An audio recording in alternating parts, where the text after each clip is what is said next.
Hey, welcome World Entertainment, and yes, Predator Killer of Killers has put something in motion right now that everybody has started to ask the question, well, where was this person and could they possibly show up?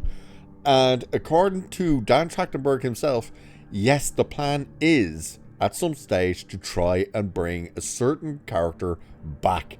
We're going to have a look at this. It will contain spoilers for Killer of Killers, so if you haven't seen it yet, you may want to check that out. Or if you don't care, stick around. Stick around. But we're diving into this because we are, of course, talking about Dutch. Yep, could Dutch finally make a comeback to Predator? Let's find out, shall we? So, it's saying, Predator fans rejoice. 2022's Prey was no fluke, and the iconic sci-fi action franchise is now well and truly back, with director Dan Tractenberg rejuvenating the alien warrior once again with this month's Predator Killer of Killers. Telling an anthology of stories from across time, Killer of Killers introduces a host of new characters, but could the franchise's most beloved opponent return in the future? After all, he does love to say he'll be back. The final moments of Predator Killer of Killers reveals that the Yautja keep those who win the battle as trophies, trapping them in suspended animation with the intention of putting them to work again later. Fans will quickly recall that Arnold Schwarzenegger's character from the 87 original, Dutch, survived his run-in with a Predator, meaning he could be one of these trophies, and giving the franchise the perfect opportunity to bring him back after all these years. But this is far from just a theory, it's something that Trachtenberg himself has been thinking about. He revealed recently to Polygon, so the movie was made under the codename Warehouse, as that end moment was in the original idea pitch to the studio, and it felt like the end of Raiders of the Lost Ark. Certainly, Arnold, like many others, was a survivor of his story, and one could easily imagine him up there in Cryo, along with any other Earth champion of champions from other planets. So, Dan Trachtenberg is already thinking about Predator Killer of Killers 2? Well, of course. It has now been almost 40 years since the now 77-year-old Arnold Schwarzenegger threw down with a Yautja. But if the Terminator franchise can find ways to keep bringing him back, there's no reason why the Predator series can't do it. Well, in fairness, the Terminator is simple.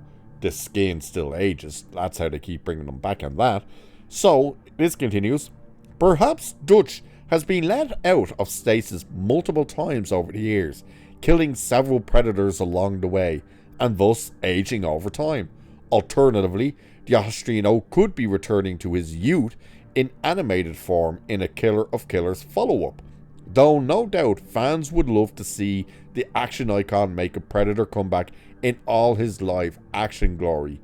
Speaking of Predator Killer of Killers 2, Trachtenberg went on to reveal that this is something he wants to do, though he continues to approach each new project, including the upcoming Predator Badlands, as if this was my only shot, saying, yeah, certainly.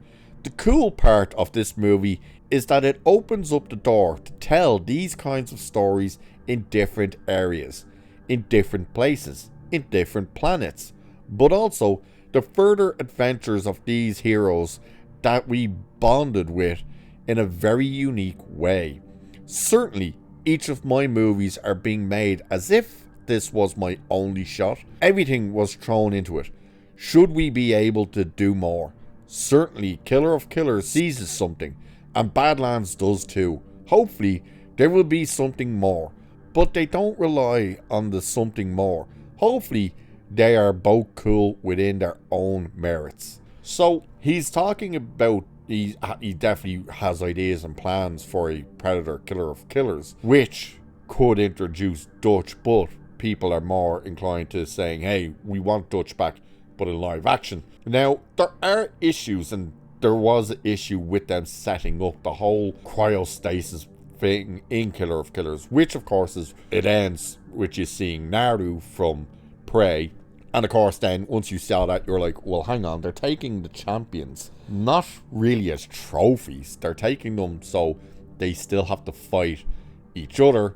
Then they have to fight whichever predator is in charge at the time.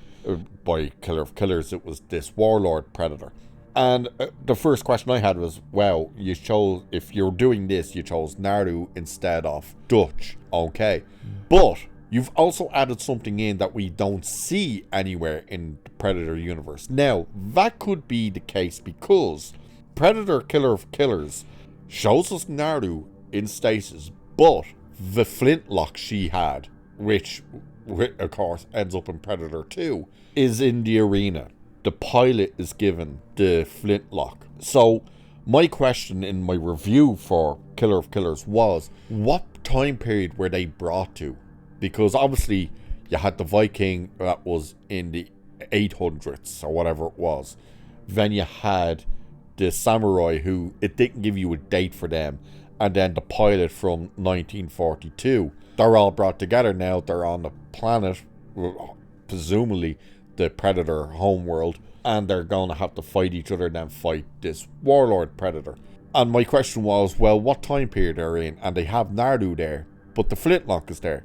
We know the flintlock ends up back on Earth because the Elder Predator gives it as its trophy to Danny Glover. So now I'm thinking Killer of Killers must be set at least before the events of Predator 2.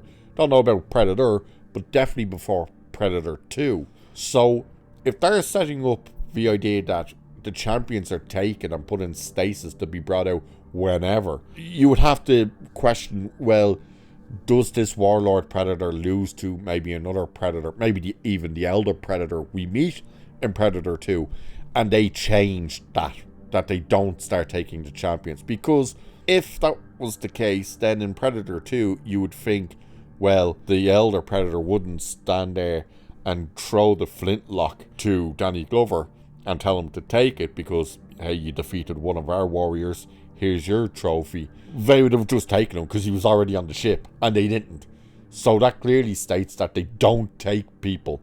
Plus, we heard in multiple other Predator movies them refer to Dutch. Oh yeah, this elite ops rescue unit operator survived, and he was the one who they questioned about these things, and you know, he's living a life here and there, blah blah blah.